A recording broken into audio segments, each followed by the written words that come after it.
Maybe you've started formulating your character in your mind, a dashing bard that can talk themselves out of any situation, a studious wizard's apprentice known for their book smarts, or a barbarian whose feats of strength are sung about his tribe for eons.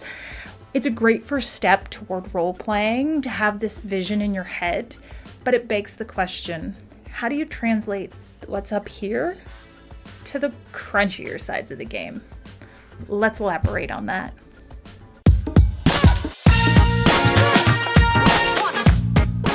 Yes, today we are talking about ability scores, specifically the ones related to your character. First mentioned on page 13 of the Player's Handbook and fleshed out fully in Chapter 7. These beautiful little 6 boxes on the far left of your character sheet basically determine what your character's good at and not so good at. We all have strengths and weaknesses, and your character is no different. So don't fret if you have the odd dump stat. Embrace it. So ability scores can be divided into 2 informal camps, the physical ones and the mental-based ones.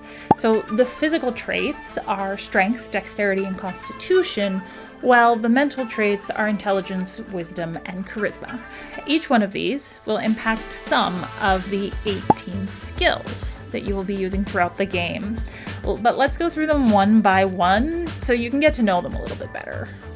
So strength, this represents your physical strength. This determines whether you could snap ropes tying your hand together, push a heavy boulder out of an entranceway of a cave, or climb up a stony surface or wall.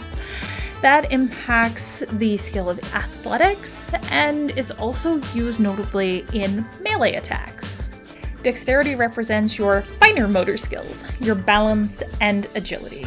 So this determines whether you can balance your way on a rope strung across 2 buildings, or use your nimble fingers to pick a lock with the appropriate tools. And it also impacts the skills of acrobatics, sleight of hand, and stealth. It should also be noted that this is used for range attacks or weapons with the finesse trait. We'll get a little bit into that in a future video. Alright, constitution. This represents your endurance and fortitude, how hardy you are in general. Constitution is actually a little bit of a special case as it doesn't impact any skills whatsoever, but it does determine your hit points, which we will go over in a future separate video. Intelligence. This represents your memory, your logical reasoning, and your book smarts. This helps determine remembering events or lore that have happened in the world, or knowing things about the arcane, the magical realm. This one impacts the skills of Arcana, History, Investigation, Nature, and Religion. So if you want to be a know-it-all, dump some stats into this. Wisdom. This represents your intuition and your perception of the world around you. This determines if you can tell if that merchant is trying to pull a fast one on you, and to track and escape prisoners through the force by picking up all kinds of little signs and signals, or being able to calm an animal that might have been spooked or agitated in a stressful situation. Wisdom will impact the skills of animal handling, insight, medicine, perception, and survival. Charisma. This represents your personality and how you interact in the world, whether it be good or bad, blunt or charming. So this determines whether you can sweet talk that tavern keep into giving you the information you need, or how enchanting and endearing your performance was. So charisma impacts the skills of deception, intimidation, performance, and persuasion. Each stat is represented by a number. To give a point of reference, the average person walking down the street will be a 10. Then it scales up to, with a few exceptions, a maximum of 20. This is the best anyone on this mortal plane is going to be at this skill. And then it scales down to a minimum of a 1. That's like walking into walls. How do you get this number, you may ask? Well, there are 3 commonly used methods, and for that we go to the chalkboard. First is standard array. This gives a set collection of numbers, 15, 14, 13, 12, 10, and 8. This is the simplest and most straightforward method of the three, making it great for new players, but limits some of the flexibility and customization you get with the other two methods. Next up, point buy.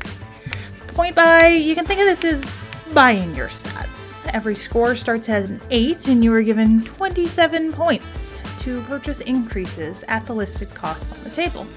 You can't get an ability score higher than 15 with this method, but it does give you, as a player, more flexibility and control to mold your character stats to your vision.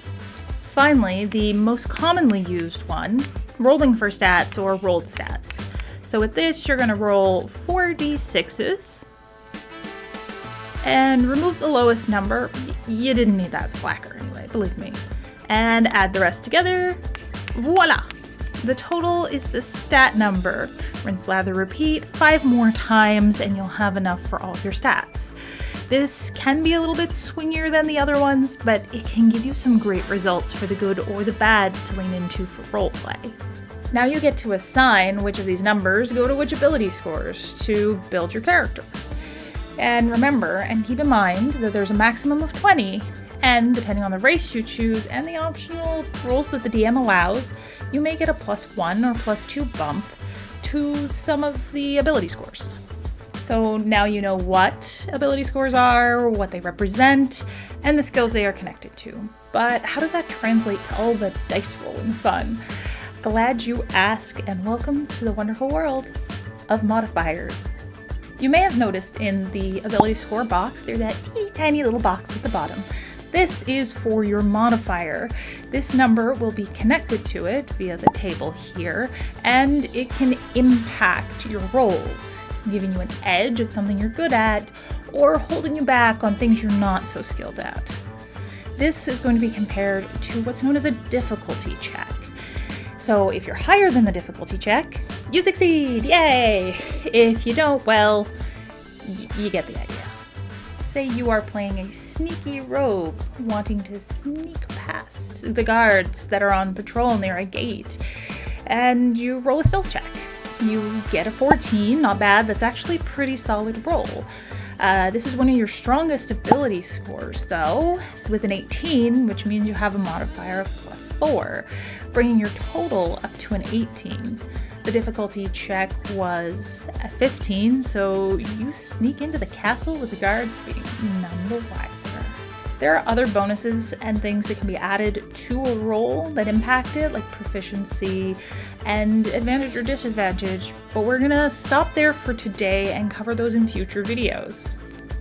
So thank you for stopping by. I hope you found this video helpful, and don't forget to like, subscribe, and hit the bell so you don't miss any future episodes. And let me know down in the comments which you think your highest stat or dump stat would be in real life. Bye!